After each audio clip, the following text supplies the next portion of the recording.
Hey guys, I'm back with another video, and today we are learning how to cost. This video is basically going to help fashion entrepreneurs that actually manufacture their own garments, not resellers. So, designers, tailors, I think this video is for you. So here we go. Okay, before I start, I'd like to say thank you to a program that I attended. It was Scripts and Bars, and we had a bunch of mentors, and my specific mentor taught me how to calculate everything that I needed down to the T, because a lot of the times we think we're making money and we're not making money, or we think we're not making money and we're making money. So this video is going to help you calculate how much it actually costs you to run your business for a full day or a full month. Okay, so I'm going to give you the list of expenses that I have that are recurring. So you list all of these expenses as monthly expenses, and then you then break it down into daily expenses, because you then just divide by the number of days that you work in a month. So the first one is electricity. You can't sew without electricity unless you are using one of those manual machines. I use an industrial machine for my production because it's faster and it saves me a lot of time. Like the finish and the hassles are minimal, because what I will do with the domestic machine in an hour, I can probably do in about 30 minutes with an industrial machine.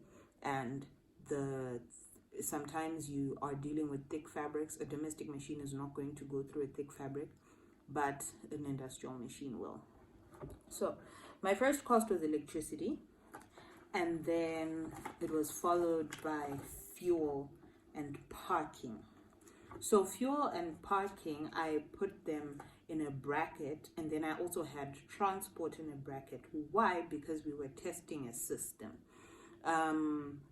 Sometimes I would go into town with my car, and then I would have to pay for parking, fuel, etc.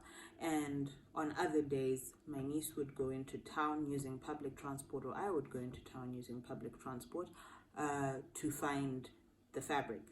So after calculating everything, you will decide which method works best for you, depending on the type of engine you have, how far you stay from town, etc. But a lot of the times, for most people that are in Harare, it will cost you $1 to get into town and $1 to come back home. But if it is raining, something that I actually learned from my niece, because sometimes I would send her and not go, she would say, if it's raining, you can't pay $1 to come back home. They charge you extra at the rank because they know that you're going to have to pay it, otherwise you're stuck in town. So then there was car maintenance, the car insurance and licensing, food.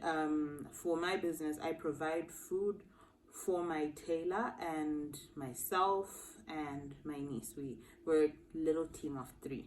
So my niece mostly handles, if I don't go with her, we do that together. So this is the purchasing of the fabric and the zips and notions, and then I handle the design and cutting, and sometimes the purchasing of other items if she's not available. And then my tailor strictly does stitching. He has no other responsibility besides that. So everything else that then goes into the garment production falls between my niece and I. And then there was maintenance of the premises that we use, security, the salary for the tailor, the salary for my niece, who's basically the general hand. So she just helps out with anything that needs help with. And then Wi-Fi and airtime and rates. So I don't pay rent because I work from home. So the rent expense is cancelled out from my calculation. But if you are somebody that works in town or away from your house and you pay a fee to rent out the space that you use, you'd need to include rent. You'd need to include your transport to actually, so then your transport would be to go to work and come back home, and then your other transport cost, maybe if you're trying to find a product that's not available in the space that you're working from. I'll give an example. I know a guy who tailors from Chitungwiza. Sometimes he'll need to get into town, but he doesn't stay close to where he works, although it's within Chitungwiza, so he commutes from his house to his workplace, then from his workplace to the CBD to buy whatever he needs. Then, yes, so you add all of these costs, right? Whatever your totals are. If you're using $20 for electricity, if you're using $80 for fuel, parking, let's assume that it's $10. Whatever your numbers are, add them together and then divide them by the number of days that you work. Normally a working month has 22 working days, so you will use 22 as your number. If not that, and you want to get the actual specifics of, let's say, how much electricity you use in a day, how much electricity, or not even a day, how much electricity you use in a day, how much you'll use, how much you pay your tailor, or how much you pay your assistant in a day, it is then divided. So you divide whatever figure you had first by the number of days, which is usually 22 if you don't work on weekends. So for me, I had to calculate the total using a car and paying for parking, and the total using transport, like public transport. And then, so there was public transport with a general hand and public transport without a general hand. I then figured transport with a general hand was something that would work better for me, so that when someone is away buying fabric, I can still be cutting other things instead of having everything solely rely on me. So this is how you calculate how much it costs you to run on a day-to-day basis. But then for you to calculate the base price for anything that you deliver to a client, you have to calculate it separately. If you're a custom order person, it would mean that it depends on the order, really. So this is how I calculated the base price for my custom pieces. So I used my daily expenses, how much it costs me to run the business. And then I added a consultation fee because I'm going to have to sit down with the client, speak to them, understand their needs and wants, call fabric stores to find out about fabric prices, etc., because I make it a policy that by the time my client sits down with me, I already have an idea, and they already have an idea of how much it costs to produce their garment, so that they don't just walk in blindly and they have no reference to how much it will cost them to get whatever piece they're looking to get made. And then there's thread. I did cost my thread separately because there are different types of thread that are used in the clothing manufacturing. For example, if I'm sewing a denim item versus like a normal dress like this, it would use different fabric. And then we used to use clothing tags. We use them for only our designs now. If you come to us with a reference picture, we don't use our tag because it's not our design.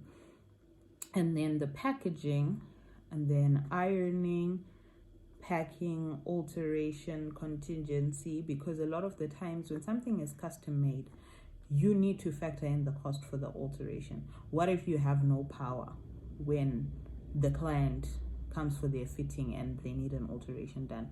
It means that you are going to need to take your garment elsewhere for alteration, right? And they're going to charge you a fee for that. So you need a contingency fee to be able to help you cater for that cost in the event that the cost comes to pass.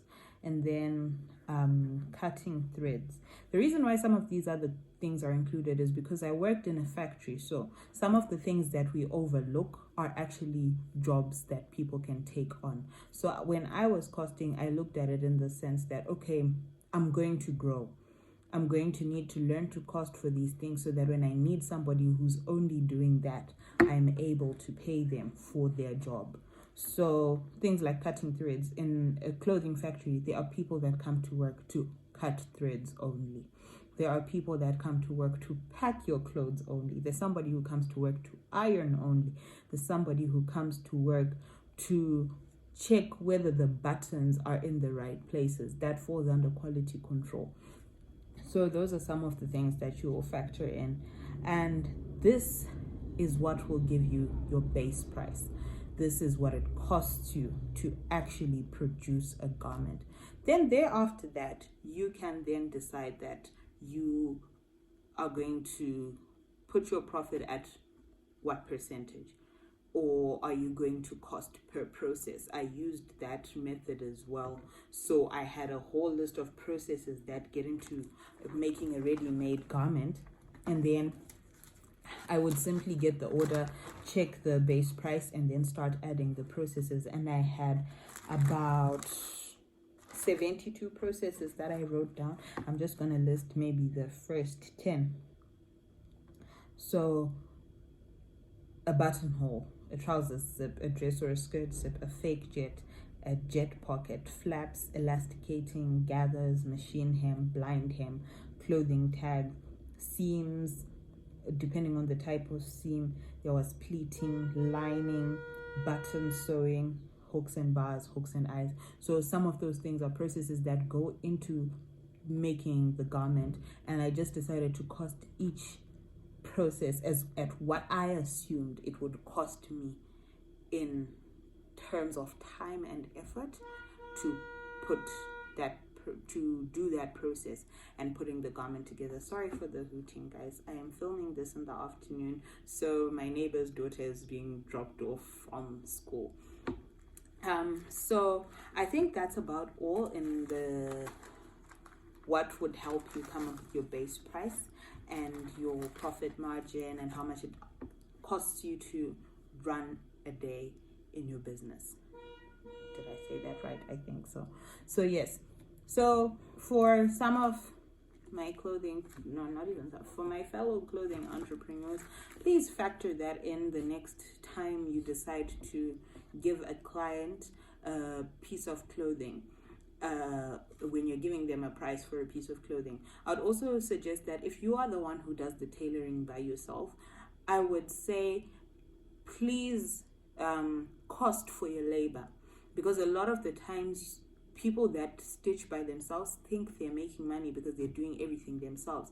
But if they actually had to pay people the standard price to do certain things, they wouldn't be able to cost to meet the they wouldn't be able to break even. Actually, sorry, they're not even breaking even. Most of them are running at a loss because they feel like they're getting money every day, or every time an order comes, then they're making money, but they actually haven't factored in certain things. And I think it would be prudent to factor some of the things I have discovered in my working days in. Bye, guys. I am off to do other things with my life, and thank you for watching. Please don't forget to comment, like, and subscribe if you haven't already. I will be posting more videos, and if you have any questions, please feel free to ask. If I have any input or I know the answer or I've experienced it, I will be able to give you an answer in the comment section. Thank you so much and good